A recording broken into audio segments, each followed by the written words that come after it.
नमस्कार, आपका स्वागत है। दोस्तों, महाभारत में मनुष्य को भोजन करते समय कुछ नियम बताए गए हैं। अगर कोई मनुष्य नियमों का पालन करते हुए भोजन करता है तो उसे आरोग्य के साथ ही सुख, समृद्धि और वैभव की प्राप्ति होती है। शास्त्रों में बताए गए यह नियम वैज्ञानिक दृष्टिकोण से भी परिपूर्ण है।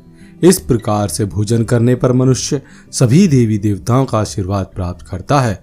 आप भी भोजन करते समय इन नियमों का पालन अवश्य करें। तो आइए बिना देरी किए जान लेते हैं वे कौन से नियम हैं। पर उससे पहले यदि आपने हमारे चैनल को सब्सक्राइब नहीं किया तो चैनल को सब्सक्राइब कर दें, वीडियो को लाइक कर दोस्तों के साथ शेयर जरूर कर दें। और यदि आप भगवान श्री कृष्ण के भक्त हैं तो कमेंट बॉक्स में जय श्री कृष्ण अवश्य लिखें।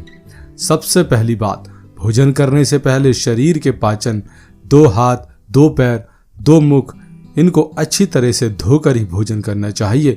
भोजन करने से पहले अन्य देवता और माता अन्नपूर्णा की स्तुति करके उनका धन्यवाद देते हुए तथा सभी भूखे प्राणियों को भोजन प्राप्त हो, ईश्वर से ऐसी प्रार्थना करके ही भोजन की शुरुआत करनी चाहिए। भोजन बनाने वाली महिलाओं को स्नान करके शुद्ध मन से ही रसोई घर में प्रवेश करना चाहिए और भोजन बनाना चाहिए।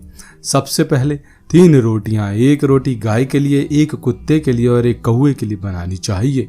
इन 3 रोटियों को अलग अलग निकालकर अग्निदेव को भोग लगाकर ही घर वालों को खिलाना चाहिए। भोजन किचन में बैठकर ही सभी के साथ एक साथ करना चाहिए। ऐसा करने से परिवार के सभी सदस्य यदि एक साथ बैठकर भोजन करते हैं और नियमों के अनुसार अलग अलग यदि आप भोजन करते हैं तो परिवार के सदस्यों में कभी भी एकता कायम नहीं रहती। और यदि एक साथ भोजन करते हैं तो सब में प्यार बढ़ता है। प्रातः और सायंकाल के भोजन करने का समय निश्चित करना चाहिए, क्योंकि पाचन क्रिया की जठराग्नि सूर्योदय से 2 घंटे बाद और सूर्यास्त से 2.5 घंटे पहले तक प्रबल रहती है। जो व्यक्ति सिर्फ एक समय भोजन करता है वह योगी कहलाता है और जो 2 समय भोजन करता है वह भोगी कहलाया जाता है और जो व्यक्ति 3 समय भोजन करता है वह रोगी कहलाता है। तीसरी बात, भोजन की दिशा, भोजन को पूर्व और उत्तर की दिशा की ओर मुख करके करना चाहिए। दक्षिण दिशा की ओर मुख करके किया गया भोजन प्रेत को प्राप्त होता है। पश्चिम दिशा की ओर मुख करके भोजन खाने से रोगों की प्राप्ति होती है। चौथी बात, ऐसी अवस्था में भोजन न करें। सैया पर बैठकर अर्थात बिस्तर पर बैठकर अपने हाथों में रखकर या फिर टूटे फूटे बर्तन में भोजन कभी नहीं करना चाहिए। मल मूत्र का वेग होने पर भी भोजन नहीं करना चाहिए। कलह अथवा क्लेश के माहौल में भी भोजन नहीं करना चाहिए।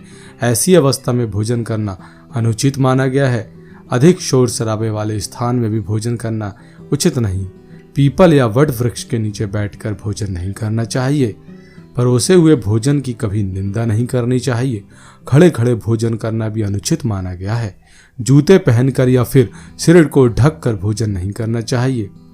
आइए अब जान लेते हैं कि भोजन कैसा होना चाहिए। बहुत ज़्यादा तीखा और बहुत मीठा भोजन नहीं करना चाहिए। किसी का छोड़ा हुआ जूठा भोजन भी ग्रहण नहीं करना चाहिए। आधा खाया हुआ फल, मिठाइयाँ फिर से नहीं खानी चाहिए। खाना छोड़कर उठ जाने पर दोबारा भोजन नहीं करना चाहिए। जो कोई भी ढिंडोरा पीट कर खिला रहा हो वहाँ पर जाकर कभी भी भोजन नहीं करना चाहिए। पशु कुत्ते के द्वारा छुआ हुआ भोजन भी नहीं करना चाहिए।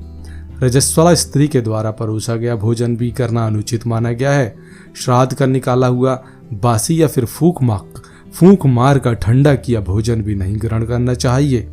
बाल गिरा हुआ भोजन भी नहीं करना चाहिए। अवहेलना पूर्व परोसा हुआ भोजन कभी नहीं करना चाहिए। कंजूस के द्वारा वैश्य के हाथ का, शराब बेचने वाले के हाथ का दिया हुआ भोजन भी और ब्याज का धंधा करने वाले व्यक्ति के हाथ का भोजन भी कभी नहीं करना चाहिए। छठी बात, भोजन करते समय ध्यान रखें। रात्रि का भोजन ज़्यादा ना करें और भोजन करते समय मौन रहें। यदि भोजन करते समय बोलना आवश्यक है तो केवल सकारात्मक बातें ही करें। भोजन करते समय किसी प्रकार की समस्या पर चर्चा ना करें। भोजन को बहुत चबा चबा कर खाएं। सबसे पहले मीठा, फिर नमकीन, अंत में कड़वा खाना चाहिए।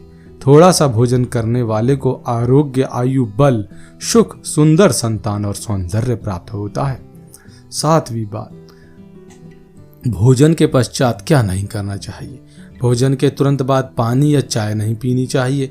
भोजन के पश्चात घुड़सवारी, दौड़ना, बैठना, शौच आदि प्रकार के कार्य नहीं करना चाहिए।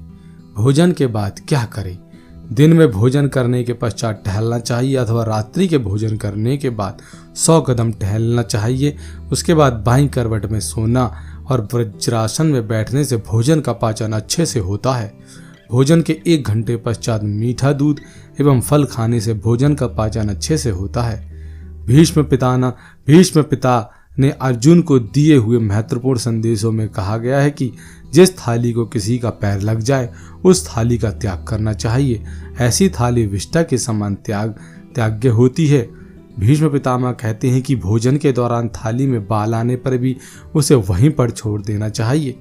बाल आने के बाद उस थाली का खाना खाने से व्यक्ति को दरिद्रता का सामना करना पड़ता है। भोजन पूर्व जिस थाली को कोई लांग गया हो, ऐसे भोजन को भी कभी ग्रहण नहीं करना चाहिए। इस भोजन को छोड़ देना चाहिए। भीष्म पिता ने कहा कि एक ही थाली में भाई भाई यदि भोजन करे तो वह अमृत के समान हो जाती है। ऐसे भोजन से धन, धान्य, स्वास्थ्य और लक्ष्मी की प्राप्ति होती है। शास्त्रों के अनुसार पति पत्नी को एक ही थाली में भोजन करने को निषिद्ध कहा गया है। भीष्म पितामह के अनुसार एक ही थाली में पति पत्नी भोजन करते हैं तो ऐसी थाली मादक पदार्थों से भरी मानी जाने वाली होती है। पत्नी को पति के भोजन के उपरांत ही भोजन करना चाहिए। इससे घर में सुख समृद्धि बढ़ती है। तो दोस्तों, यह थी वह महत्वपूर्ण बातें जो महाभारत में बताई गई हैं। यदि वीडियो अच्छी लगी हो तो वीडियो को लाइक जरूर कर दें, दोस्तों के साथ शेयर कर दें। यदि चैनल को सब्सक्राइब नहीं किया तो चैनल को सब्सक्राइब कर बेल बटन जरूर दबा दें और कमेंट बॉक्स में जय श्री कृष्ण अवश्य लिखें। धन्यवाद।